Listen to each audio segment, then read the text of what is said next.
रघुवीर समर्थ शुका सारिखे पूर्ण वैराग्य जाचे वसिष्ठा परिज्ञान योगेश्वराचे कवी वाल्मिका सारिखा मान्य ऐसा नमस्कार माझा सद्गुरु रामदासा श्रीराम.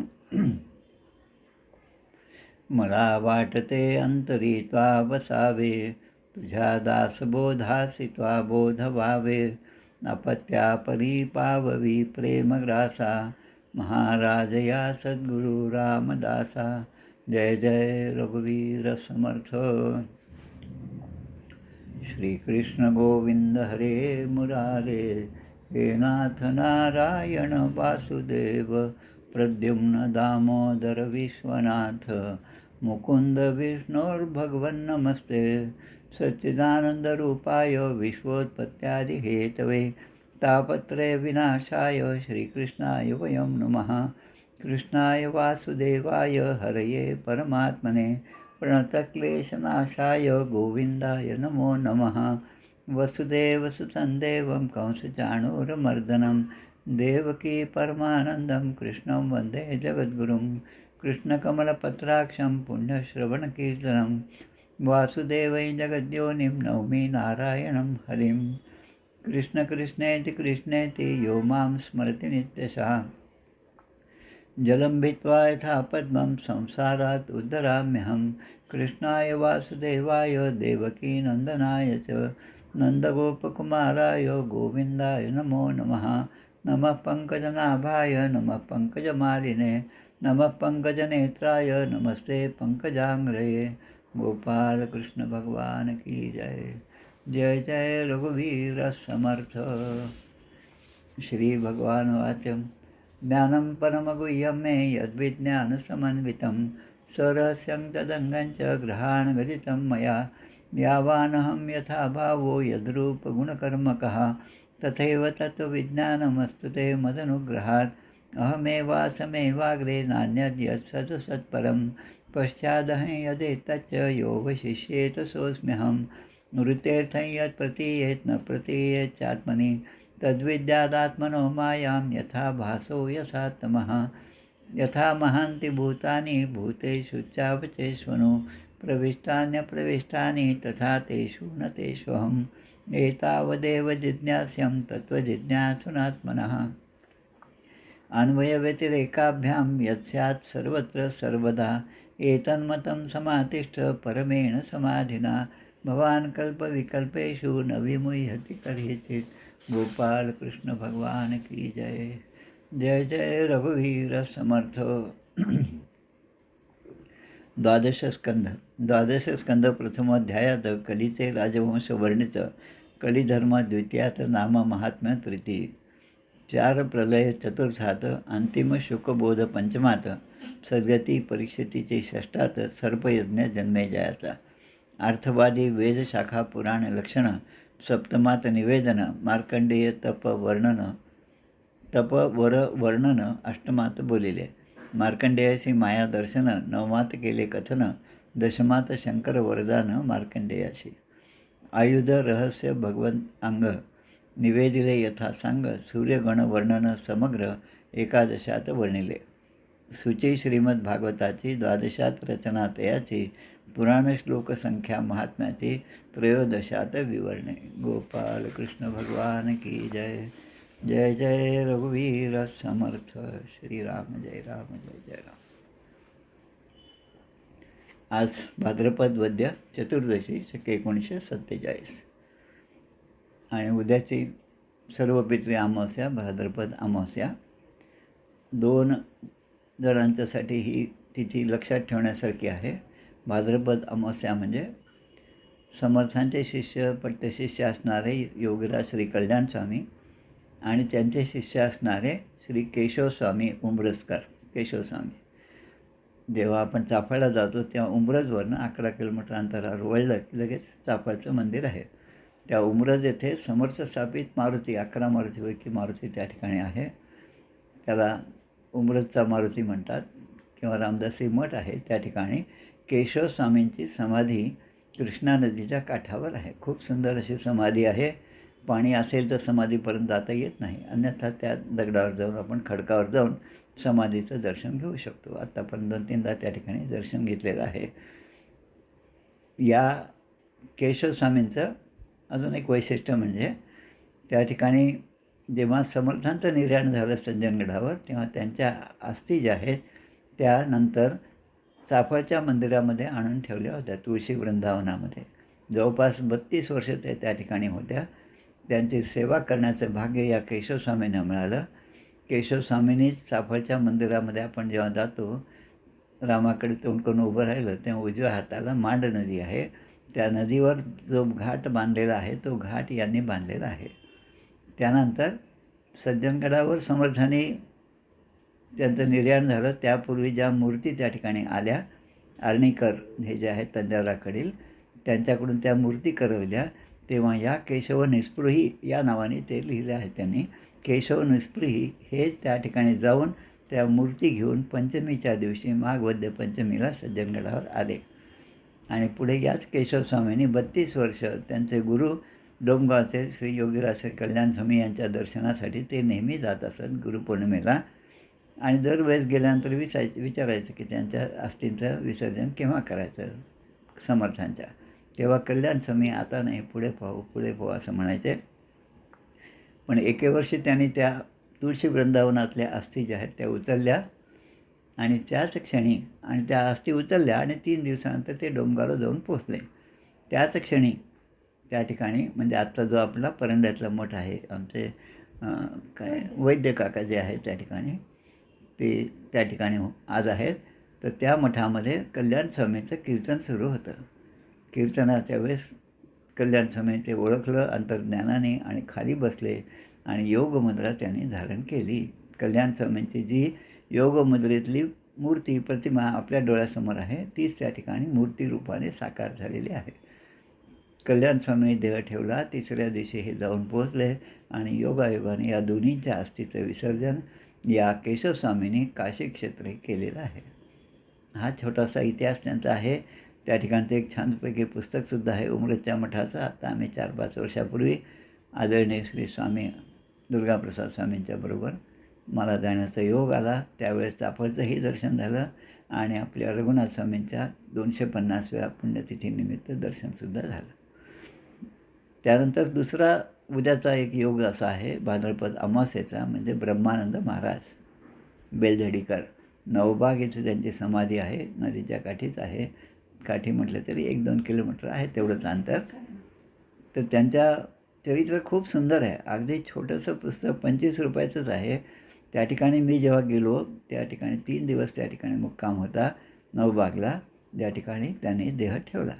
आता त्यांचं चरित्र इतकं छान आहे की त्या चरित्रातला एकच प्रसंग सांगतो आणि प्रत्येकाला इच्छा होईल की आपण नवबागला जावं आणि ब्रह्मानंद महाराजांचं चरित्र वाचावं. मोक्षप्राप्तीचे रहस्य नावाचं 1-2 पॅरेग्राफचं फक्त त्यांचं लिखाण आहे. कारण श्रीमद भागवताचा विषय हाच आहे की मोक्षप्राप्तीचं रहस्य हा भागवताचाच मुख्य विषय आहे. त्यामुळे हे मोक्षप्राप्तीचे रहस्य जे आहे ते आमच्या ब्रह्मचैतन्य गोंदवलेकर महाराजांचे जे अनुयायी आहेत, त्यांचे जे शिष्य आहेत गावोगावी, ते त्यांच्या प्रत्येक उपासनेच्या वेळेस हे मोक्षप्राप्तीचे रहस्य याचं वाचन आणि श्रवण करीत असतात. त्यांच्या कथेतला एक भाग मी सांगतो फक्त. रेल्वेने ते गदग मार्गे पंढरपूरला जात होते. सोलापूर आणि पंढरपूर जात असताना मध्येच सकाळची वेळ होती. कृष्णा नदीचं पात्र लागलं. त्या स्टेशनजवळ सीतामणी नावाचं स्टेशन होतं. महाराज असं म्हणाले, म्हणजे ब्रह्मानंद महाराज आपल्या 5-10 शिष्यानं त्या ठिकाणी उतरवून घेतलं. त्यांनी जे बरोबर होते त्यांना उतरवून घेतलं आणि काही जणांना पुढे पाठवलं. तुम्ही आता पुढे जाऊन 500 आंबे आणि 25 माणसांच्या जेवणासाठी लागणारा शिधा एवढं घेऊन तुम्ही परत या. त्याप्रमाणे त्या ठिकाणी उतरले, नदीकाठावर गेले आणि त्याने आपलं अन्निक वगैरे सुरू केलं. आता लोकांना प्रश्न पडला की आपण 5-10 माणसाचं आहोत, तर 500 आंब्याचा रस कशासाठी पाहिजे, 25 माणसाचा स्वयंपाक कशासाठी पाहिजे असा प्रश्न होता. पण तो काही आपल्या सद्गुरूंना म्हणजे आपल्या ब्रह्मानंद महाराजांना विचारता येत नव्हत्या. ब्रह्मानंद महाराज नदीवर स्नानाला गेले. स्नान, संध्या, जप, ध्यान हे सगळं सुरू झालं. आता तेवढ्यामध्ये दुपारचे 12 वाजले आणि एवढ्यामध्ये एक मोठा शरीर असणारा, बलदंड असं शरीर असणारा एक ब्राह्मण त्या ठिकाणी आला. त्या ब्राह्मणाच्याकडे पाहूनच सगळ्यांनाच वाटलं की हे काहीतरी वेगळ्याच स्वरूपाची ही व्यक्ती आहे, हे ब्राह्मण आहेत. आणि ते जेव्हा जवळ आले तेव्हा ते म्हणाले, मला खूप भूक लागली आहे, तुमचे महाराज कुठे आहेत? मग सगळ्यांनी सांगितलं, ते नदीवर आहेत, ध्यानात असतील, ते येतीलच, तोपर्यंत तुम्ही या ठिकाणी विश्राम करावा. ते ब्राह्मण त्या ठिकाणी बसले आणि जेव्हा या ब्रह्मनाथ महाराजांना तिथे ध्यानामध्ये सुद्धा लक्षात आलं की हे ब्राह्मण आपल्याकडे आलेले आहेत आणि भुकेले आहेत, त्यामुळे ते सुद्धा त्या ठिकाणी लवकर लवकर आले, त्यांचं दर्शन घेतलं आणि सगळ्यांना सांगितलं की यांना यथेच्छ जेवू घाला, यांना भूक लागलेली आहे, 3-4 दिवसापासून हे भुकेले आहेत. त्या ब्राह्मणाने त्या ठिकाणी बसून स्वयंपाक जो होता, जो केलेला होता, 25 माणसांचा स्वयंपाक, 500 आंब्याचा रस, हे सगळं त्या ठिकाणी बसून त्याचं भोजन त्यांचं झालं. आणि ते म्हणतात की मला पहिल्यांदा एवढ्या चांगल्या प्रकारे भोजन तुमच्याकडे मिळालेलं आहे. कोणाला? महाराजांना. बाकीचे 10 शिष्य त्या ठिकाणी होते.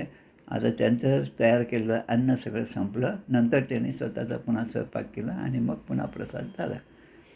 आता ब्रह्मानंद महाराज त्या ठिकाणी बसून ते त्यांना तर समजलंच होतं आणि हे ब्राह्मणाचा संतुष्ट होऊन आशीर्वाद देऊन त्या ठिकाणी निघून गेले आणि पाहता पाहता अदृश्य झाले. ब्रह्मानंद महाराज म्हणतात की हे ब्राह्मण दुसरे तिसरे कोणी नसून प्रत्यक्ष हनुमंतांनी या ठिकाणी आपला हा प्रसाद ग्रहण केलेला आहे. आणि म्हणून ब्रह्मचैतन्य गोंदवलेकर महाराज म्हणतात की हा ब्रह्मानंद म्हणजे चालते बोलते ब्रह्मच आहे, अशी त्यांची कथा त्या चरित्रामध्ये. खूप छोटंसं चरित्र आहे, पण खूप छान चरित्र आहे.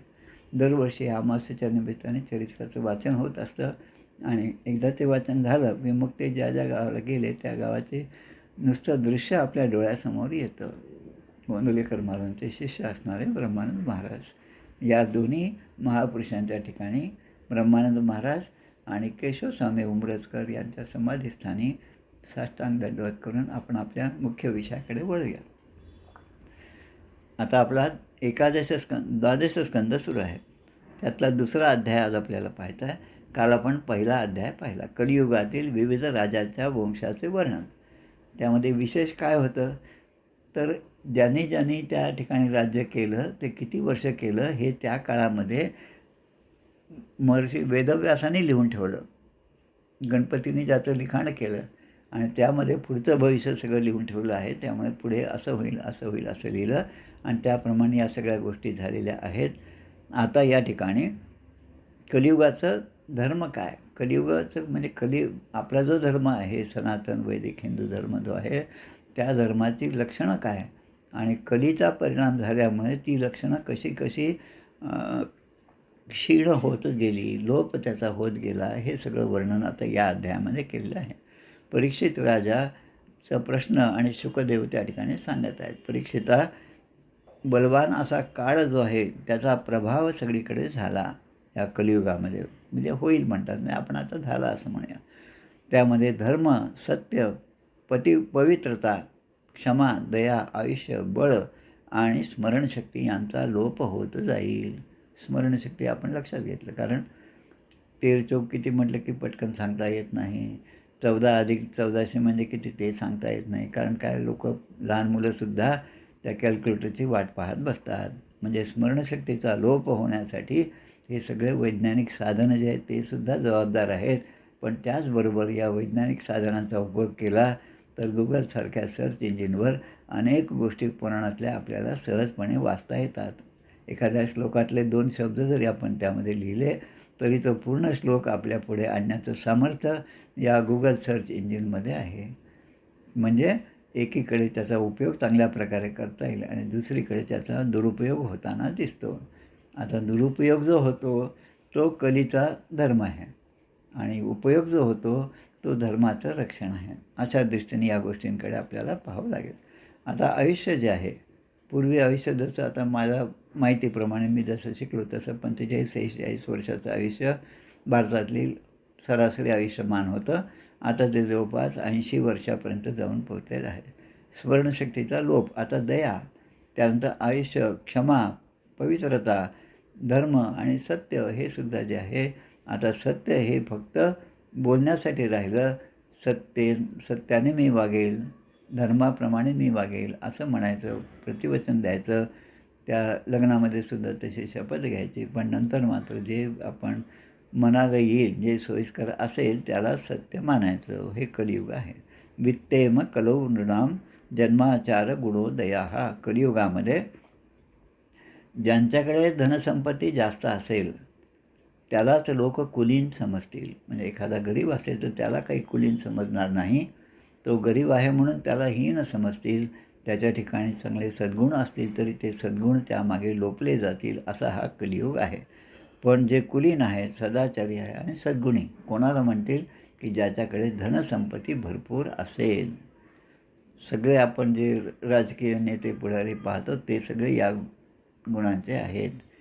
आता धर्म आणि न्याय यांच्या बाबतीमध्ये धर्माने वागलं किंवा न्यायाने वागू असं आपण म्हटलं तर त्याच्यामध्ये कोणाचा प्रभाव जास्त दिसेल, तर शक्तीचा प्रभाव जास्त दिसेल. आता शक्ती म्हणजे ही सांघिक शक्ती असेल, त्यानंतर मग आता हे अंगावर रॉकेल टाकून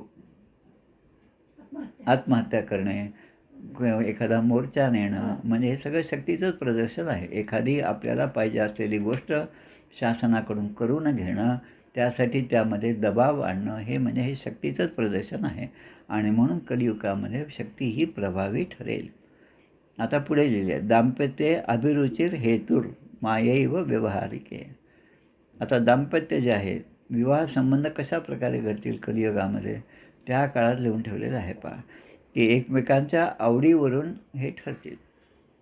एकमेकांच्या आवडीवरून म्हणजे एक दुसऱ्याला आवडलं, एक दुजे केली आहे म्हणल्यासारखं, की लगेच ते लग्नाला तयार होतील. आता आईवडिलांना मी विचारले नाही, ती मुलगी म्हणते मी पण नाही विचारले. दोघे म्हणतात काही हरकत नाही, आमचे आईवडील फार चांगले आहेत, ते काही आपल्यावर रागवणार नाहीत. म्हणजे आमचे आईवडील चांगले आहेत हे कशासाठी, की आपल्या या गोष्टीला ते संमती देतील. आता आईवडीलही म्हणतात कलियुगाचाच प्रभाव आहे, काय करणार, आपलेच संस्कार कमी पडले असं म्हणून ते त्यांचं लग्न लावून देतील.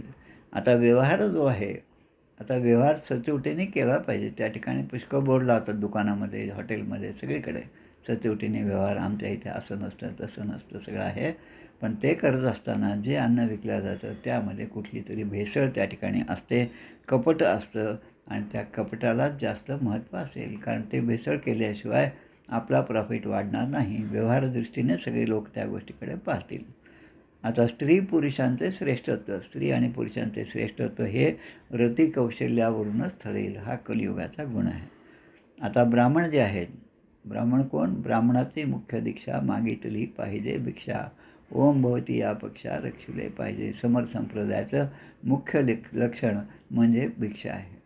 आता भिक्षेसाठी, भिक्षेने भरमचुकती, भिक्षेने ओळखी होती, भिक्षेने सगळीकडे लोकांच्या मधलं जे काही अडलेलं काम असेल ते सुद्धा आपल्या लक्षात येईल. जनाचा प्रवाह चालवला म्हणजे जनाचा प्रवाह थांबला म्हणजे पाण्याचा जर प्रवाह थांबला तर जन ठाई ठाई तुंबला म्हणजे खोटे.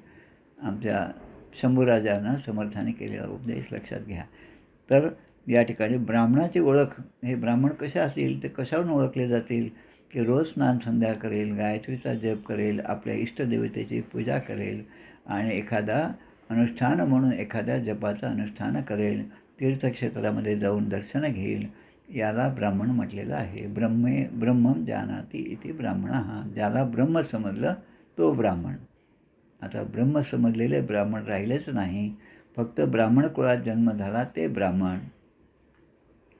उदाहरणं लोक आम्हालाच द्यायचे त्यावेळेस, अरे तुमचेच ब्राह्मण आहे आणि ते आमच्याबरोबरचं मटण खातात नाही, असं उदाहरण देत होते. आता याला काय म्हणावं, आताचे ब्राह्मणी काय केले, समर्थ प्रत्येक ठिकाणी म्हणतात. आणि आम्हाला ब्राह्मणे आचार विचार सांडिला, असं कलियुग निर्माण झाला असं समर्थसुद्धा आपल्या ह्याच्यात म्हणतात. आता जरी तो झाला क्रियाहीन तरी तो वंदनीय आहे असं सुद्धा ते म्हणतात.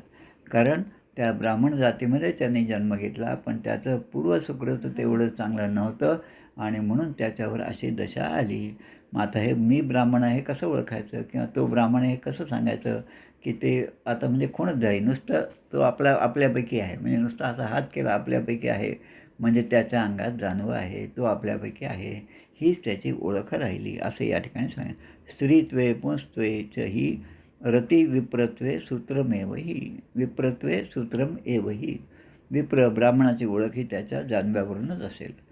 त्यानंतर बाह्यवेशावरूनच आश्रम ठरेल. बाह्यवेश कसा आहे त्यावरून त्याचा आश्रम, म्हणजे हा ब्रह्मचर्याश्रमामध्ये आहे का गृहस्थाश्रमामध्ये आहे, वानप्रस्थ आहे का काय, हे ठरेल कशामुळे, त्यांच्या वेशावर. आणि बाह्यवेशावरून त्याचा दुसऱ्या आश्रमात प्रवेश करणे असेल.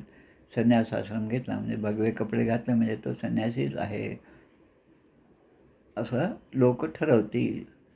आणि भगवे कपडे घातले म्हणजे त्याचं ते काय म्हणते त्याला आपण इम्प्रेशन, हे अशा प्रकारचं समाजामध्ये होईल. लोक त्याच्या मागे लागतील, महाराज महाराज म्हणून पाया पडतील.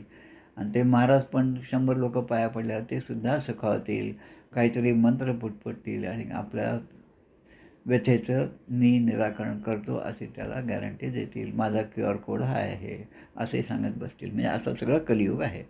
पैशाशिवाय न्याय मिळू शकणार नाही. आता न्याय जो ज्या ठिकाणी न्यायदेवता ती पूर्वी होतं आंधळी, म्हणजे डोळ्याला पट्टी बांधलेली, की ती कुठल्याही प्रकारे भेदभाव करणार नाही अशी न्यायदेवता होती. पण आताचा न्याय जो आहे, किंवा आता आपलं काम करायचं असेल, आपले काद होय जवरी बहुसार नम्रता धरी, पुढीलांचे कार्य न करी तो एक मूर्ख. समर्थांचा दासबोध हा असे सगळे ग्रंथ समजण्यासाठी उपयोगाचा आहे. आणि अशा सगळ्या ग्रंथांचा अभ्यास आपला होत गेला की समर्थांचा दासबोध आपल्याला सहजपणे समजतो. असा अनुभव हे सगळं वाचल्यानंतर आता येत आहे. आता म्हणतात की पैशाशिवाय न्याय मिळू शकणार नाही. अनेक खटले न्यायाधीशांवर होतात, हजारो करोडो रुपयांची संपत्ती त्यांच्याकडे सापडते आणि मग कोटींनी अगदी, आणि मग शेवटी मग तेच म्हणतात की हे यांच्यामुळे झालं, हे त्यांच्या, मग एक दुसऱ्यावर चिखलफेक. रोज सकाळी उठलं की याच बातम्या वाचायला मिळतात. हा कलियुगाचा धर्म आहे. मग पुढे बोलण्यातील चातुर्य, म्हणजे आज एक बोलायचं, मग उद्या मी काल बोललोच नव्हतो, माझ्या बोलण्याचा हा हेतूच नव्हता, मीडियाने त्याचा वेगळ्या प्रकारचा अर्थ काढला, असं म्हणत एक 4-5 दिवस घालवायचे. आणि अशा एकदा बातम्या येऊन गेल्या की मग पुढे तिचं काय झालं हे कुठेच काही नसतं. म्हणून पांडित्य हे जे काय व्यवहारातील चातुर्यच आहे, बोलण्यातलं चातुर्य. आता गरिबी हेच दुर्जनाचे लक्षण असेल. साधुत्वे दंभ एव तू. साधू कोण? दांभिकपणा हे साधुत्वाचे लक्षण असेल. आता तो साधू अंतरंगापासून आहे का नाही हे माहीत नाही, पण दिसायला मात्र साधूसारखा दिसतो आणि म्हणून जग फसतं त्याच्या ठिकाणी. एकमेकांची पसंती, मुलाने मुलीला पसंत केलं किंवा मुलीनेच मुलगा पसंत करून आणला तर त्यांचा विवाह लावून द्यावा लागेल, असाच विवाह संस्कार असेल. आणि अजून एक महत्त्वाचं, स्नानम एव प्रसाधनम, कलियुगाचा गुण आहे. स्नानम एव प्रसाधनम म्हणजे नुसतं स्नान करणं, देहाची शुद्धता आणि काहीतरी जप आचमन वगैरे हे सगळं करणं म्हणजे अंतर्शुद्धता. पण या दोन्ही गोष्टीकडे डोळेझाक होईल कलियुगामध्ये. आणि फक्त प्रसाधन म्हणजे सौंदर्य प्रसाधन, फक्त हातपाय धुतले, चांगले कपडे घातले, पावडर लावलं, काय म्हणतात त्याला, स्प्रे लावला, हे सगळं केलं की आपलं आता स्नान झालं, मी आता फ्रेश झालो, आता दिवसभर कुठेही जायला मी मोकळा आहे, असं कलियुगामध्ये माणसं समजतील. दूर्ये वार्ययनम तीर्थम लावण्यम केशधारणम. लोक दूरच्या जलाशयाला तीर्थ समजतील. घरी आईवडील आहेत, त्यांचं दर्शन घेणार नाहीत, त्यांची सोय पाहणार नाहीत, पण हे मात्र जाऊन मोठमोठ्या तीर्थाला जाऊन दर्शनं घेतील आणि त्या ठिकाणी 2-4दा 5दा डुबक्या मारतील. कारण त्या ग्रंथामध्ये लिहिलेलं असतं की या दिवशी या ठिकाणी स्नान करेल तो मुक्त होईल. पण कोण मुक्त होईल हे काही त्यांना, मागचा जो क्लॉज आहे तो क्लॉज काही त्यांना माहीत नसतो की असा असेल तोच मुक्त होईल. आणि मग डोक्यावर केस राखणे हे सौंदर्याचे चिन्ह समजले जाईल. डोक्यावर केस राखणे म्हणजे एकदम स्वामी विवेकानंद घ्या किंवा जुने जे आहेत सगळे आपण घ्या, समर्थांसारखे. जटाभार जो आहे तो जटाभार हेच तपस्व्याचे लक्षण, असं संस्कृतमध्ये एक म्हणसुद्धा आहे. त्यानंतर पोट भरणे हाच पुरुषार्थ. पुरुषार्थ काय तर फक्त आपल्या कुटुंबाचं, आपल्या मुलांचं पालनपोषण करणं हाच पुरुषार्थ. आता माणसं जे आहेत, माणसंसुद्धा रबर बँड वगैरे घेऊन फिरतात, कारण ते रबर बँड त्यांना ते केसाला लावावं लागतं.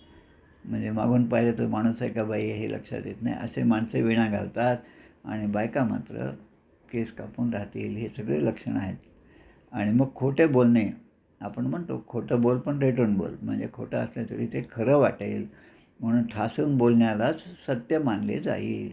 सत्यत्वे धार्ष्ट्यम एवही एवं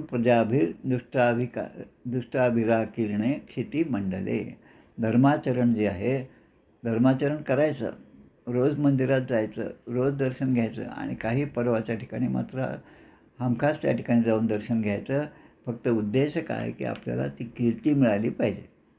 अमकेनं ते फार भाविक आहेत, भगवंतावर खूप विश्वास आहे, मारुतीवर तर फार मोठी श्रद्धा आहे त्यांची, असं दाखवण्यासाठी मारुतीच्या दर्शनाला जायचं. अशा प्रकारे क्षत्रिय, वैश्य, शूद्र हे जे आहेत त्यापैकी जो बलाढ्य असेल, बलाढ्य म्हणजे ज्याची शक्ती जेवढी जास्त असेल तोच तो राजा होईल, तोच त्या समाजाचा नेतृत्व करेल. आणि त्या काळामध्ये लोभी आणि क्रूर राजे निर्माण होतील असंही लिहिलेलं आहे. आणि ते लोभी आणि क्रूर राजे प्रजेचे धन आणि बायका पळवतील. आमच्या रघुनाथ स्वामींच्या पोथीमध्ये आपण पाहिलं असेल, एका अध्यायामध्ये त्या मंदिरामध्ये, पसरणीच्या त्या मठामध्ये उत्सव असतो आणि त्या ठिकाणी आता काही यवन त्या ठिकाणी टोळधाड आल्यासारखे काहीतरी लुटून नेण्यासाठी ते येतात. आता ते येणार आहेत असं समजल्यामुळे बरेच जण ते जंगलामध्ये निघून जातात आणि काही जण जे चांगले निष्ठावंत होते ते मात्र तसेच त्या ठिकाणी थांबले. आता लोक या ठिकाणी लिहिले, भिवून प्रजाही लुब्धही राजन्यैर निगृणैर दस्यु धर्मभिही, की डोंगर दऱ्यामध्ये जंगलामध्ये पळून जातात आणि मग तो हल्ला झाला आणि ते प्रसंग निघून गेला की मग ते पुन्हा आपापल्या जागी परत येतील आणि मग जेव्हा ते जंगलामध्ये जातील तिथे जे काय मिळेल त्याच्यावर उदरनिर्वाह करतील. अनावृष्ट्या विनंक्षन्ति दुर्भिक्ष करपीडिताः. कधी कोरडा दुष्काळ पडेल तर कधी कर लादले जातील, कधी कडक थंडी पडेल तर कधी हिमवर्षाव होईल. आता जे भारतामध्ये आपण सगळं अनुभवत आहोत ते सगळं याच प्रकारचं आहे. कधी कधी मोठा तुफान होईल आणि कधी उष्णतासुद्धा वाढेल आणि हे सगळं होईल आणि अशामध्ये प्रजेला अतिशय त्रास होईल आणि ती प्रजा नष्टसुद्धा होईल. रामराज्याची कल्पना समर्थाने आपल्या एका स्फुटकाव्यामध्ये लिहिले आहे की बहुवृष्टी नाही, अनावृष्टी नाही, कदाही भूमी पीक सांडित नाही. म्हणजे बहुवृष्टी, खूप पाऊस आला आणि आहे ते पिकं वाहून गेले. आता ही परिस्थिती आपल्या देशात आहे. असंही होणार नाही आणि अनावृष्टी नाही, खूप वर्ष झाले, 10-15 वर्ष झाले पण पाऊसच पडला नाही, असंसुद्धा होणार नाही. असं त्याला रामराज्य असं म्हणतात. लोक तहान भुकेने व्याकुळ होतील, अनेक प्रकारचे रोग होतील. कोरोनाच्या काळामध्ये याचा सगळा अनुभव आपण घेतला आहे. लोक दुःखी होतील. कलियुगामध्ये माणसाचे आयुष्य श्रीमद भागवतामध्ये जे लिहिलं ते 20 ते 30 वर्ष असेल. आताच मी सांगितलं की 40-46 वय असणारे आता ते 80पर्यंत गेलेलं आहे. आता हे कलियुग जे आहे, ज्या कलियुगाचे हे सगळे या ठिकाणी श्लोक आपण वाचत आहोत, ते कलियुगाबद्दल थोडासा विचार करूया.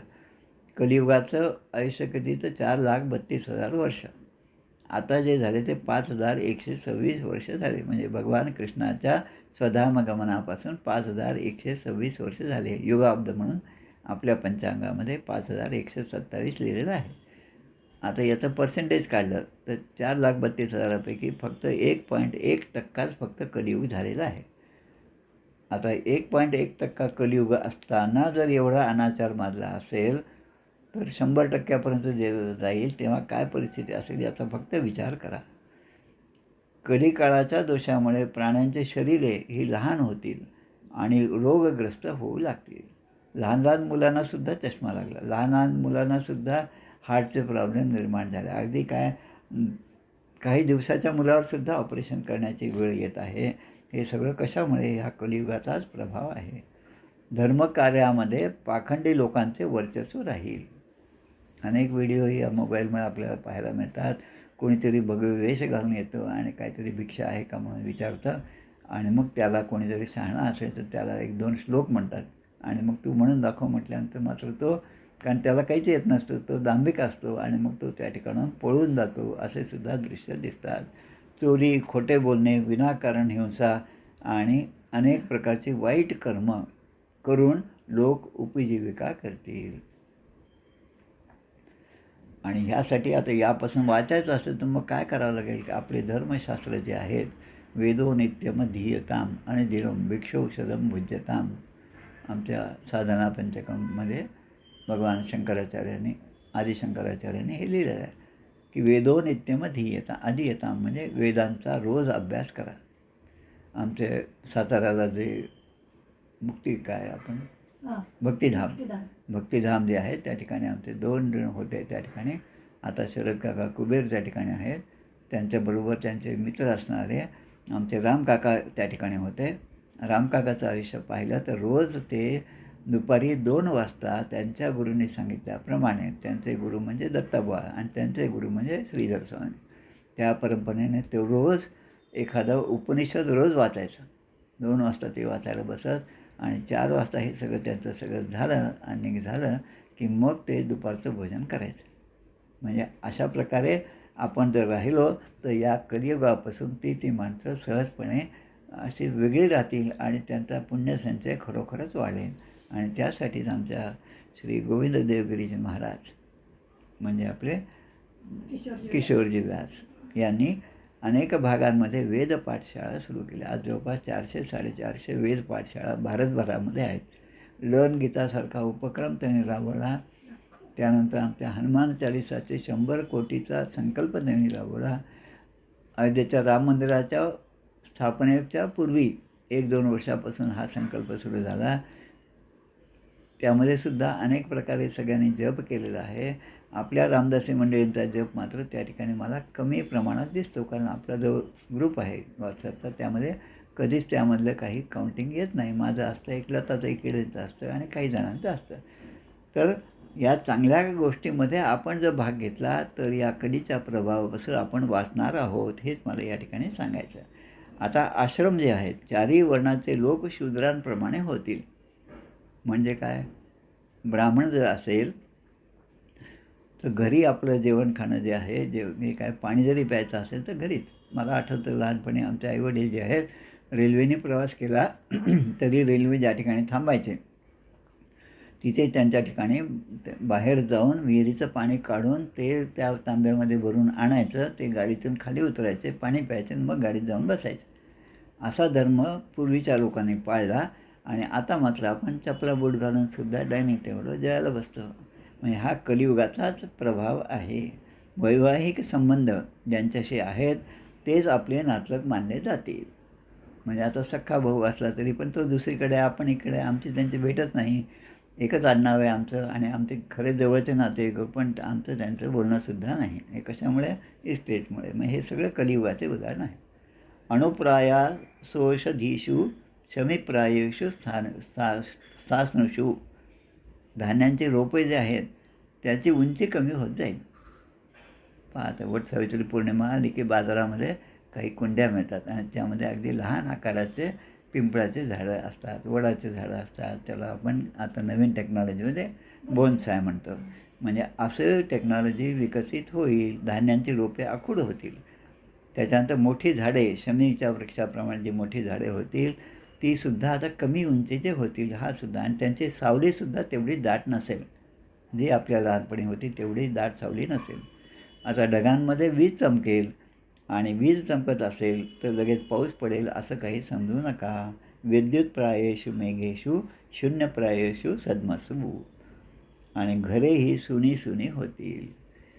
आता घरे सुनी सुनी होतील म्हणजे नवरा नोकरी करतो, बायको नोकरी करतो, मुलगा एक आहे, त्याची अडचणच आहे म्हणून त्याला कुठेतरी दुसरीकडे ठेवायचं.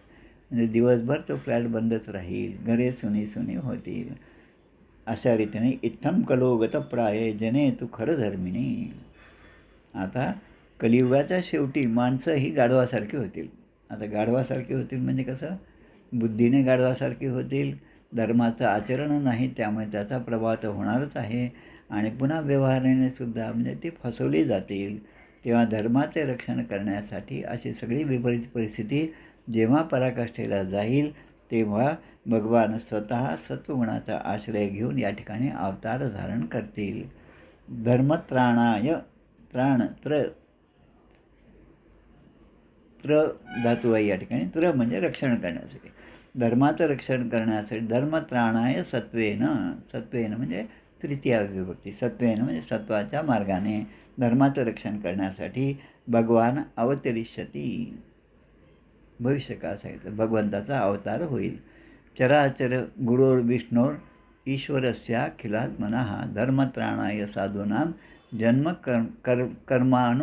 कर्मापनुत्तये. म्हणजे सर्व शक्तिमान, सर्व स्वरूप आणि चराचराचे स्वरूप असणारे भगवान विष्णू या धर्माचं रक्षण करण्यासाठी आणि साधूंना कर्मबंधनापासून सोडविण्यासाठी धर्मस्थापनार्थाय संभवामी युगे युगे परित्राणाय साधूना म्हणजे या दोन गोष्टी करण्यासाठी भगवंत अवतार घेतील. आता ह्या अवतारांमध्ये 10 जे अवतार आहेत भगवंताचे, विष्णूचे अवतार, त्यामधला शेवटचा 10वा अवतार जो आहे कल्की अवतार आहे, त्याच्याबद्दलचा श्लोक या ठिकाणी आला आहे. 100 ग्राम मुख्यस्य ब्राह्मणस्य महात्मनः भवने विष्णुयशस्य कल्कीही प्रादुर्भविष्यती. आता सांगितलं की 5127 वर्षापूर्वी लिहिलेल्या या ग्रंथामध्ये या 100 ग्राम म्हणजे संबलपूर आज असणारं, आपल्या UPमध्ये असणारं, हे मुरादाबाद जिल्ह्यामध्ये असणारं हे 100 ग्राम जे आहे त्या ठिकाणी ब्राह्मणाच्या घरामध्ये विष्णुयश नामाच्या ब्राह्मणाच्याकडे विष्णुयश जो आहे तो आणि त्या ठिकाणी अवतार धारण करेल भगवंत. आता या विष्णुयशाच्याबद्दल सुद्धा या ठिकाणी सांगितलं, तो अवतार धारण करेल ब्राह्मणाच्या घरी. कल्की नावाने तो अवतार होईल. कल्की आणि पद्मा. आता या अवताराचे गुरु कोण, सद्गुरू कोण, तर ते परशुराम असतील. अग्निपुराण आणि कल्की पुराणामध्ये या सगळ्या गोष्टी दिलेल्या आहेत. आपल्या मनाच्या श्लोकामध्ये सुद्धा समर्थ सांगतात, अवतारांचं रहस्य, अवतारांची नावं आली की ते पुढे म्हणतात कलंकी पुढे देव होणार आहे. कलंकी म्हणजे कल्की हा अवतार पुढे होणार आहे. कल्की अवताराचा जन्म जो आहे त्याची तिथीसुद्धा त्या हजारो वर्षापूर्वी निश्चित करून ठेवलेली आहे. जन्म श्रावण शुद्ध षष्ठी, लक्षात घ्या, श्रावण शुद्ध षष्ठी या दिवशी त्यांचा जन्म होणार. त्यांच्या आईवडिलांची नावंसुद्धा या ठिकाणी लिहून ठेवलेली आहेत आणि त्यांना होणाऱ्या मुलांचीसुद्धा नावं आहेत. त्या कल्की अवतारामधले ते मुलं जे आहेत त्यांची नावं विजय, जय, मेघमाल आणि बलाहक अशी नावं दिलेली आहेत. आता अष्टमहासिद्धीने संपन्न असा हा विष्णुयश सद्गुणांचे आश्रय असणारा जगताचा स्वामी भगवान म्हणजे कल्की अवतार. आता ह्या पूर्ण 12व्या स्कंदाचा विषय म्हणजे तो, त्याचं नाव आहे आश्रय. आपण पाहिलं की या महापुराणामध्ये 10 विषय आहेत वेगवेगळे. अत्र सर्गो विसर्गश्च, उशना, म्हणजे असे 10 विषय आहेत. 10 मधल्या 12व्या स्कंदाचा विषय जो आहे तो आश्रय. आश्रय म्हणजे या कलीचा प्रभाव इतक्या प्रकारे वाढेल आणि माणसं जर्जर होतील, माणसं कंटाळून जातील, माणसं आता एक वेळ आत्महत्या करण्यापर्यंत त्यांची मदत जाईल. पण त्यावेळेस मात्र आश्रय म्हणजे आता आपण कोणाला शरण जावं, तया सोडून आम्ही जन कोणाप्रती मागावे, म्हणून आम्ही रामदास श्रीरामचरणी आमचा विश्वास, कोसळणी पुढो हे आकाश आणिकाची आस न पाहू. म्हणजे त्या भगवंतालाच शरण जावं. आणि म्हणून या 12व्या स्कंदाचा विषय जो आहे तो आश्रय आहे. आणि ते भगवान जे आहे ते घोड्यावर बसून येतील. आता जो घोडा जो आहे त्याचं नावसुद्धा दिलेलं आहे. म्हणजे 4,32,000 वर्षापैकी फक्त 5,127 वर्ष झाले आणि उरलेले जे आहेत 4,26,874 वर्ष, त्यानंतर जो घोडा येईल, त्यानंतर जो देव बसेल, त्याची नावंसुद्धा दिलेली आहेत. देवदत्त नावाच्या घोड्यावर बसून येईल आणि तलवारीने तो दुष्टांचा नायनाट करील. आता कल्की किंवा या कलियुगाचा प्रभाव दिवसेंदिवस वाढत चाललेला आपल्याला दिसेल. घरी जेवण करण्यापेक्षा हॉटेलमध्येच रात्री जवासे म्हणणाऱ्या बायका येतील, ते कुटुंब असेल आणि बाहेर जेवणामध्ये त्यांना आनंद मिळेल अशी पिढी निर्माण होईल. असा कलीचा प्रवाह दिसून येईल. आणि मग अतुलनीय तेज असणारे ते घोड्यावरून पृथ्वीवर संचार करतील आणि राजे म्हणवणाऱ्या कोट्यावधी डाटकूंचा संहार करतील. जे स्वतःला राजे समजतात, ज्यांनी प्रजेचं रक्षण केलं पाहिजे, प्रजाहित दक्ष राहिलं पाहिजे, त्यांचा नाश करतील, त्यांचा संहार करील. कारण त्यांचं वागणं हे एखाद्या डाकूप्रमाणे होतं. मग नृपलिंगच्छदो दस्युन कोटिशो निहनिष्यती. नृपलिंगच्छदो दस्युन, दस्यू म्हणजे लुटारू, दरोडेखोर. नृपलिंगच्छेदो, लिंगछेद करणारे म्हणजे एका अर्थाने मुसलमान असं त्यामध्ये आलं. की अतुलनीय तेज असणारे ते अशा कोट्यावधी राजांचा, डाकूंचा संहार करतील. जेव्हा लुटारूंचा संहार होईल म्हणजे अधर्म का नाश हो, प्राणियों में सद्भावना हो, हे जे आहे ना, आणि सनातन धर्म की जय, हे जे 5-6 जे आपण ब्रीदवाक्य एखाद्या कार्यक्रमाच्या नंतर जेव्हा म्हणतात किंवा सुरुवातीला म्हणतात, ते ज्यांच्यामुळे निर्माण झाले ते करपात्रीजी महाराज. त्या करपात्रीजी महाराजांचं चरित्र खरोखरच सगळ्यांनी ऐकावं, वाचावं आणि त्यापासून चांगले धडे घ्यावेत.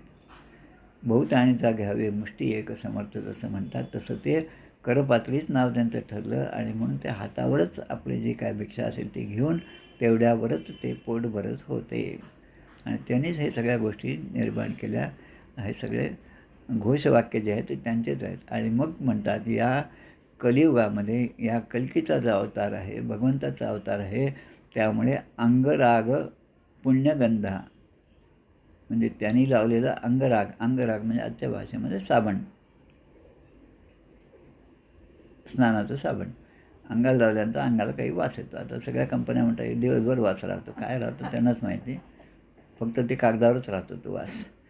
आता हे असं म्हणतात की त्या कल्कीच्या शरीराला असणारा सुगंध जो आहे आणि त्याचा नीलस्पृशाम, अनिल म्हणजे वारा, अनल म्हणजे आग, अनिल म्हणजे वारा.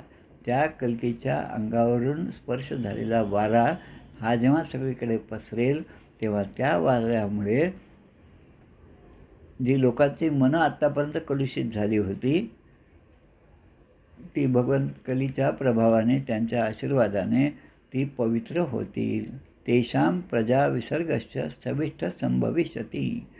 आणि त्यांच्या हृदयामध्ये प्रत्येकाच्या ठिकाणी भगवंत आहे. सर्वस्वच्या अहम हृदय सन्निविष्टो, सगळ्यांच्या ठिकाणी हृदयामध्ये आत्मस्वरूपाने मी उपस्थित असतो.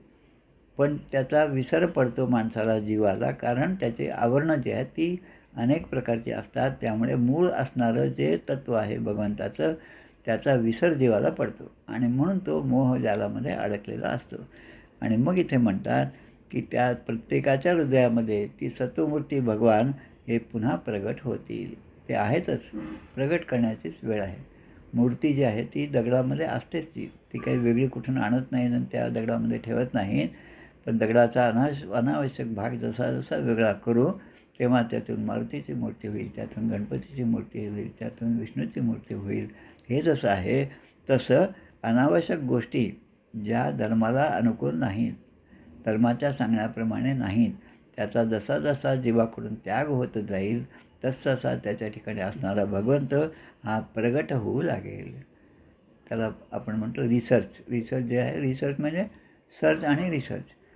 सर्च म्हणजे काहीतरी नवीन शोधून काढणं आणि रिसर्च म्हणजे आधी होतंच पण आपण विसरलो आणि आता ते शोधून काढायचं. तसं धर्माचे रक्षण करणारे कल्कीच्या रूपाने त्या ठिकाणी भगवंत अवतार घेतील आणि मग सत्ययुगाची सुरुवात होईल. म्हणजे आता 100पैकी 1% कलियुग झालेला आहे. 99% उरलेले झाल्यानंतर भगवंताचा हा कलियुगाची सुरुवात होणार आहे. आता कलियुग केव्हा येईल, सत्ययुग केव्हा येईल? कलियुग संपल्यानंतर जेव्हा चंद्र, सूर्य आणि बृहस्पती हे नक्षत्र, चंद्र, सूर्य आणि बृहस्पती हे एकाच वेळेस पुष्य नक्षत्रावर येतील. नक्षत्र आपल्याला माहिती आहे 27 नक्षत्र. जेव्हा हे तिन्ही चंद्र, सूर्य आणि बृहस्पती ग्रह हे पुष्य नक्षत्रावर प्रवेश करतील तेव्हा सत्ययुगाची सुरुवात होईल. सत्य, त्रेता, द्वापार आणि कली असं याला चतुर्युग.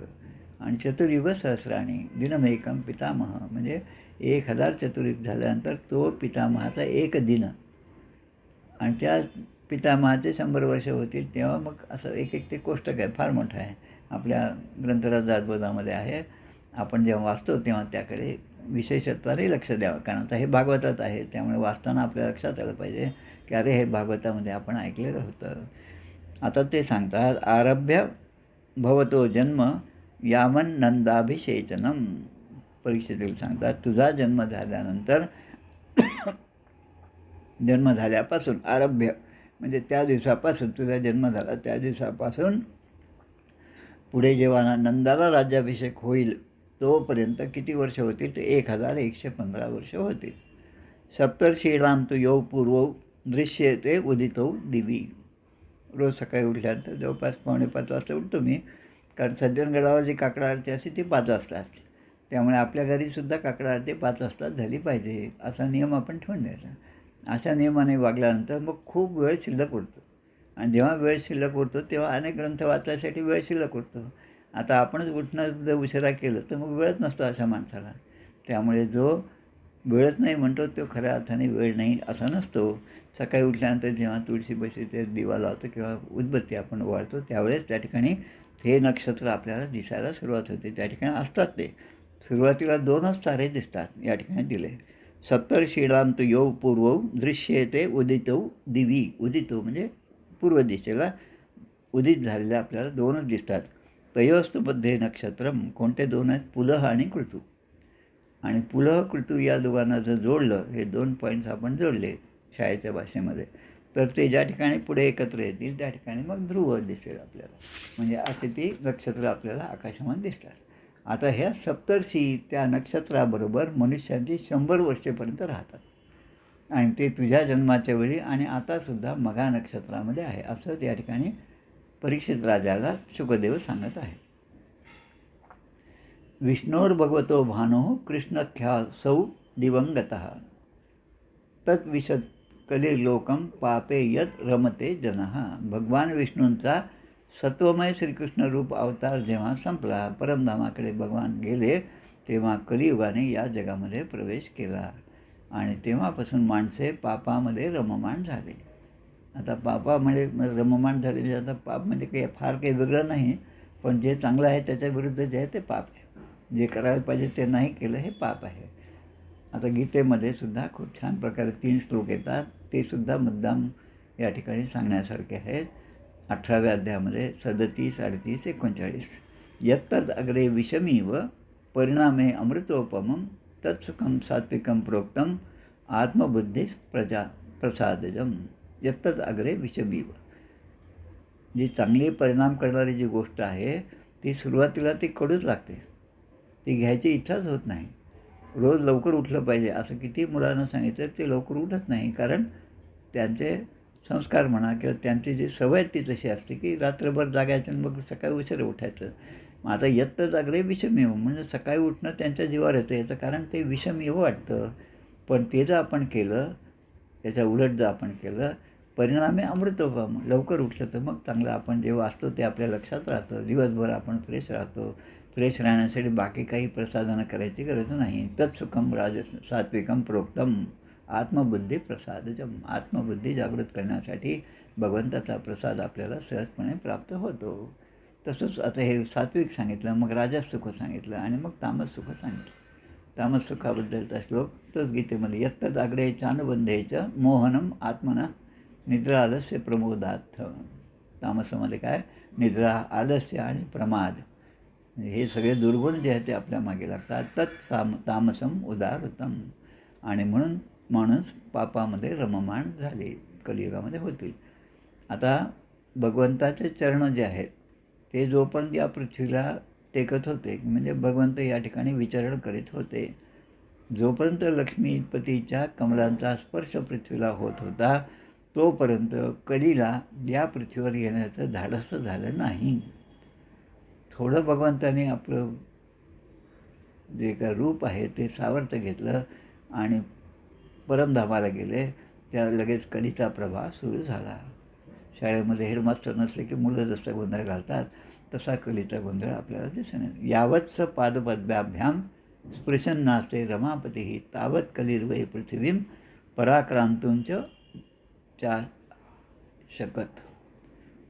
तोपर्यंत कलियुग काही येऊ शकले नाही. आता मघा नक्षत्रावर असले, ज्या वर्षी सप्तर्षी मघा नक्षत्राच्या भोवती फिरतात त्यावेळी कलियुग सुरू होते. कलियुगाचं आयुष्य किती? तर 1200 वर्ष. आता हे 1200 वर्ष म्हणजे देवाच्या दृष्टीने, आपल्या दृष्टीने 4,32,000 वर्ष. आता सप्तर्षी जेव्हा मघा नक्षत्रातून पुढच्या नक्षत्रात म्हणजे पूर्वाषाढामध्ये प्रवेश करतात, त्यावेळी पृथ्वीवर नंदाचे राज्य असेल आणि मग कलियुगाची वाढ होऊ लागेल. आणि मग नवनंदान द्विजः कश्चित मागच्या अध्यायामध्ये आपण पाहिलं नंद या राजाचं. यस्मिन कृष्णो दिवं यातस तस्मिन्नेव तदाहती प्रतिपन्नम कलियुगम इति प्राहु पुरा विदः. ज्या दिवशी भगवंताने परमधामाकडे प्रयाण केलं त्या दिवशी कलियुगाची सुरुवात झाली. आता माणसाची मनं कशी असतील, शेवटच्या दिवसातसुद्धा म्हणजे देवतांच्या कार्यगणनेनुसार 1000 वर्ष होऊन जातील, तेव्हा कलियुगाच्या शेवटच्या दिवसात माणसांची मनं ही सात्विक वृत्ती आपोआप त्यामध्ये वाढायला लागेल. म्हणजे आता भगवंताचा अवतार होण्याचे चिन्ह दिसायला लागतात. आत्तापर्यंत कलीचा प्रभाव होता आणि तो प्रभाव कमी होऊन मग हळूहळू सत्ययुगाची सुरुवात होईल. कृत सत्य. मी तुला पृथ्वीवरील मनुवंशाचे सगळं वर्णन करून सांगितलं असं म्हणतात. प्रत्येक युगामध्ये ब्राह्मण, वैश्य, शूद्र यांची वंशपरंपरा असते असं समज. आता म्हणतात की शंतनूचा भाऊ देवापी आणि इक्ष्वाकू वंशातील मरू. शंतनू म्हणजे हा चंद्रवंश आणि इक्ष्वाकू वंश म्हणजे हा सूर्यवंश. आता हे सध्या कलाप नावाच्या ग्रामामध्ये वस्ती करून आहेत असं त्या सांगितलं. ते तीव्र योगबलाने युक्त असल्यामुळे ते त्या ठिकाणी वास करून आहेत. आणि कलियुगाच्या शेवटी वासुदेवाच्या म्हणजे भगवान श्रीकृष्णाच्या आदिनारायणाच्या आज्ञेवरून ते पुन्हा या ठिकाणी येतील आणि वर्णाश्रम धर्माची स्थापना करील. जो वर्णाश्रम धर्म आता विलयास गेला आहे. शंकरो नरकायैव कुलज्ञानां पतंतिश्च पहिल्या अध्यायामध्ये गीतेमध्ये सांगितलं आहे. वर्णसंकर जे सांगितलं आहे तो वर्णसंकर असा वाढत जाईल की मग मूळ कोणतं आणि दुसरं कोणतं हे लक्षात येणार नाही. आता नोट असली नोट आहे की नकली नोट आहे, तर नकली नोट हा शब्द कुठून आला? तो पण त्याचा आधारसुद्धा असली नोटच आहे. म्हणजे सगळ्याचा आधार हा असलीच आहे, सगळ्यांचा आधार हा परब्रह्मच आहे. आणि नकली शब्द आला त्यामध्ये जेव्हा भेसळ व्हायला सुरुवात झाली तेव्हा नकली शब्द आला. आता दोन्ही दिसायला सारखेच, परब्रह्म आणि आपल्यासमोर दिसणारं हे जग हे दोन्ही दिसायला सारखेच, पण त्यामधला जगामधला देव ओळखणं हे संतांचं कार्य आहे आणि तो न ओळखता त्यामध्ये रममाण होणं हे आपल्यासारख्यांचं कार्य आहे.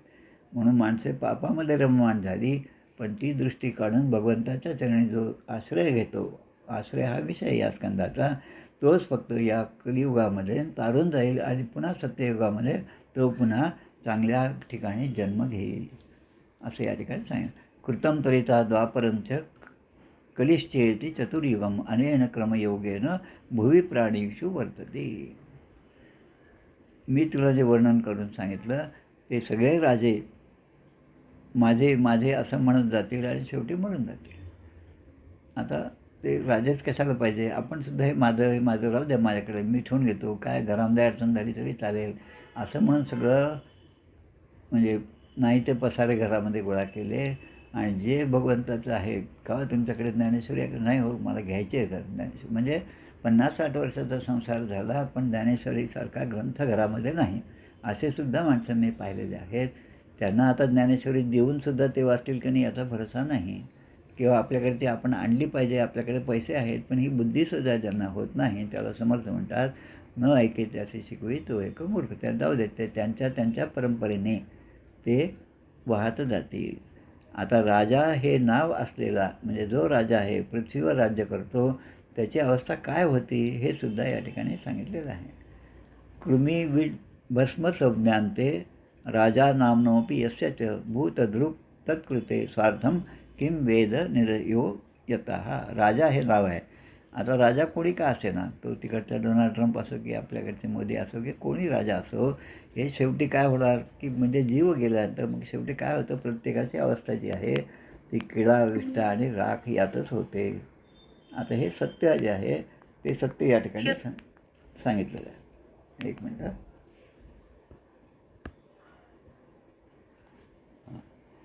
श्रीमद्दासबोधामध्ये या किडा विष्ठा आणि राखामध्ये रूपांतर होतं आणि म्हणून आपल्या दासबोधामध्ये दशक 15 समास 4मध्ये शाश्वत ब्रह्मनिरूपण नावाचा समास आहे. आजच सकाळी तो वाचण्यामध्ये आला. त्यामध्ये काही ओव्या फार महत्त्वाच्या आहेत. त्या सांगतो. नाना धान्याची नाना अन्ने मनुष्य करीती भोजने, नाना विष्ठा नाना वमने पृथ्वीच होय. अर्थ खूप सोपा आहे समर्थांचं. हेच मला आवडतं. फार काही आपल्याला डोकं चालवावं लागत नाही. सहजपणे त्यांचं बोलणं आपल्याला समजतं. मनुष्य मरताच ऐका, क्रिमी भस्मका मृत्तिका. म्हणजे या श्रीमद भागवत ग्रंथामध्ये या 41 श्लोकामध्ये जे दिलं आहे तेच या क्रमाने क्रिमी भस्मका मृत्तिका. मनुष्य मरताच ऐका, क्रिमी वीड भस्म संज्ञानते राजा नामनोपी यस्यच. आणि मग अशा प्राण्याला जो कोणी त्रास देतो त्याला स्वतःचा स्वार्थच समजत नाही आणि म्हणून शेवटी तो सुद्धा नरकात जाऊन पडणार आहे असं या ठिकाणी दिलं आहे. मनुष्य मरताच एका क्रिमी भस्मका मृत्तिका. आणि म्हणून पुढे येतं कथम सेयमखंडा भूः पूर्वेर्मे पुरुषैर धृता मत्पुत्रस्य च पौत्रस्य मत्पूर्वा वंशजस्य वा. म्हणजे लक्षात घ्या आता राजघराणं चांगलं उदाहरण म्हणजे राजघराणं. पंतप्रधान, दुसरे पंतप्रधान, तिसरे पंतप्रधान एकाच घराण्यामध्ये झाले. आता त्यांनासुद्धा असं वाटतं की आपलाही मुलगा पंतप्रधान झाला पाहिजे. तसं जो धनवान आहे त्यालासुद्धा वाटतं की आपण कमावलेलं धन आहे त्यामध्ये अधिकाधिक आपण मिळवलं पाहिजे आणि ते माझ्या ताब्यात कसं राहील याच्या विवंचनामध्येच तो प्राण सोडतो. आणि मग त्याला असं वाटतं प्राण सोडायच्या पूर्वी की हा माझा मुलगा, माझा नातू, माझे वंशज या सगळ्याचा उपभोग कसे घेतील, चांगले घेतील की नाही असं म्हणत तो स्वतःचा देह सोडतो. मग पुन्हा तो त्याच सागरामध्ये काय बुडत राहतो. पुन्हा पुन्हा जन्माला येतो. पुन्हा पुन्हा त्याचा मृत्यू होत राहतो. ते मूर्ख या अग्नी, पाणी आणि मातीच्या शरीराला आपले म्हणतात. आता मूर्खच म्हणलेलं आहे. आता अग्नी, पाणी आणि माती या तिघांपासून झालेलं हे शरीर आहे. त्या शरीराला जे आपलं म्हणतात म्हणजे देहबुद्धी ज्याच्या ठिकाणी दृढ आहे त्याची अवस्था काय. आणि ही पृथ्वीसुद्धा आपली मानतात. म्हणजे आमचं शेत इतकं मोठं आहे, ते 14 एकराचं आहे. आता त्याच्या बाजूला आम्ही 2 एकर घेतलं, ते 16 झालं. असं करत करत करत शेवटी हा एके दिवशी निघून जातो. सगळं इथंच राहतं आणि शेवटी ते शरीर आणि जग दोन्ही सोडून जातात. मही ममतया चौभो हित्वांते दर्शनम गता. आणि मग आपण समर्थ म्हणतात मरे एक त्याचा दुजा शोक आहे, अकस्मात तोही पुढे जात आहे. धर्मराजाला युधिष्ठिराला जे यक्ष प्रश्न विचारले त्यामध्ये सुद्धा एका प्रश्नाचं उत्तर त्याने तेच दिलं की काय आश्चर्य आहे, प्रत्येकजण मरणार आहे पण तो स्वतःला चिरंजीव हे सर्वही मानिताती अकस्मात सांडून या सर्व जाती. म्हणजे समर्थांच्या वचनांचा आधार घेतल्याशिवाय आपल्याला कोटातल्यांत समजत नाही. आणि मग आता इथे येतं ये ये भूपतयो राजन भुंजंती भुव मोजसा कालेन ते कृता सर्वे कथा मात्रा कथासुच. आता याचा शेवटचा श्लोक आहे. त्याचा अर्थ काय तो पहा, लक्षात घ्या. चांगला श्लोक आहे. ज्या ज्या राजाने स्वसामर्थ्याने या पृथ्वीचा उपभोग घेतला. आता किती राजे, खूप काही चांगले होते, काही वाईट होते, सगळे होते, सगळ्या प्रकारचे राजे होते. एक नेहमी आपल्याकडे सवय आहे की तिकडचं उदाहरण दिलं की सगळ्यांना पटकन लक्षात येतं. अलेक्झांडरचं ना, हो अलेक्झांडर. अरे अलेक्झांडर सगळ्यांना माहिती, पण शिवाजीचं वंश सांगा म्हटलं तर त्याचं मागे पुढे काही माहीत नाही. म्हणतं त्यांचे वडील कोण होते, त्यांचे आजोबा कोण होते, कुठले होते हे म्हटलं तर नाही, ते पाहावं लागेल मला. पण बाकी हे सगळं माहिती. त्या अलेक्झांडरला कौतुकाने सगळे सांगतात. तो जेव्हा मेला तेव्हा त्याचे दोन्ही हात त्याच्या त्या काय शवपेटी असते त्याच्यामध्ये बाहेर काढले, कारण त्याचीच इच्छा होती की लोकांना समजू द्या की एवढं सगळं मेल्यानंतरसुद्धा माझ्या हातामध्ये काहीच राहिलं नाही, मला तसंच जावं लागलं. आता जे सत्य आपल्या धर्माने पूर्वकाळापासून सांगून ठेवलेलं आहे, सनातन सत्य जे आहे ते सत्य त्यांनी कुठेतरी वाचलं असेल किंवा त्याचा अनुभव घेतला असेल म्हणून ही उपरती त्याला मरणाच्या वेळेस झाली. आता तेच खरं समजलं तर मग वाटतं हो बरोबर त्याचं अलेक्झांडरचं काय बरोबर. अशा अनेक अलेक्झांडरचे बाप असणारे आपले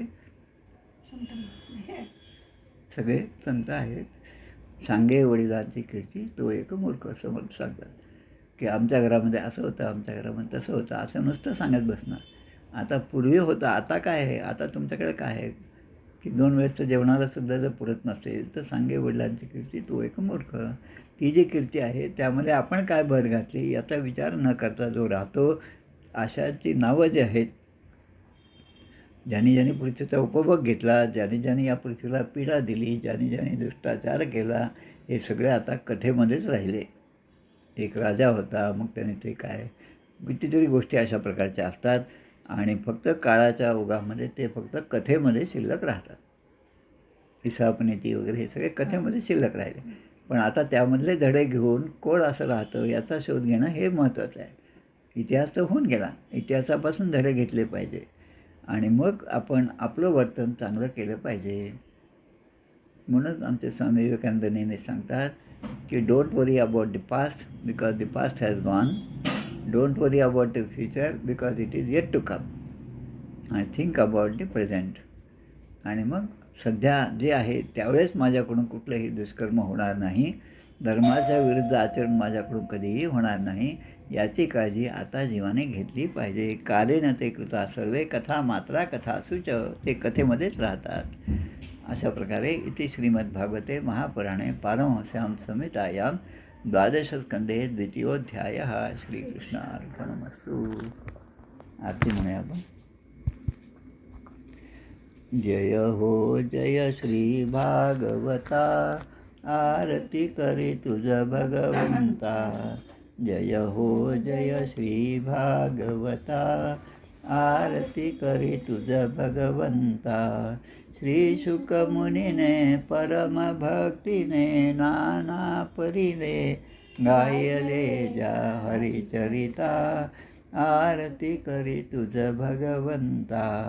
वेद तरुचे मधुर फळ, स्वादुरसे जे सोज्वळ.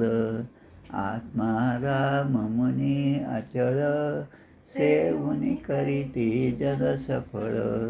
महापर्वणी आली अवनी, की अगहरिणी भवजलतरणी. ती पतिता आरती करी तुझ भगवंता.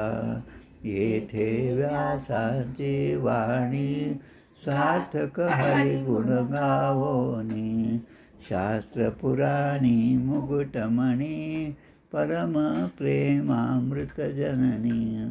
सहज सेविता भाविक भक्ता, उदारदाता मोक्षतत्वता देहाता. आरती करी तुझ भगवंता. गमते जणू मानस तीर्थ, द्वादश सोपाने युक्त. निर्मल भक्ती जले भरित, विहरे हरिहंस चितेथ.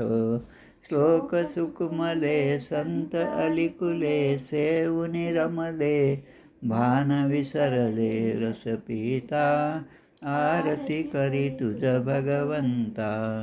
अपार महिमा ग्रंथाचा, वदवे ना कोणासाचा. मेवा कविवर संतांचा, प्राणची कीर्तन कालांचा. जणुबोधाचा स्वयंप्रभेचा, द्वादश कळीचा रवी अंतरीचा. तमहरता आरती करी तुझ भगवंता. ग्रंथ नव्हे हा श्रीकृष्ण, गीते वेधी मन पूर्ण. अनन्य होता या शरण, खचित टळे जन्म मरण. त्रितापदाती चिरये शांती, नाथही वदती रामपदी ठेवी माथा. आरती करी तुझ भगवंता. जय हो जय श्री भागवता, आरती करीत भगवंता. गोपाल कृष्ण भगवान की जय. जय जय रघुवीर समर्थ श्री राम.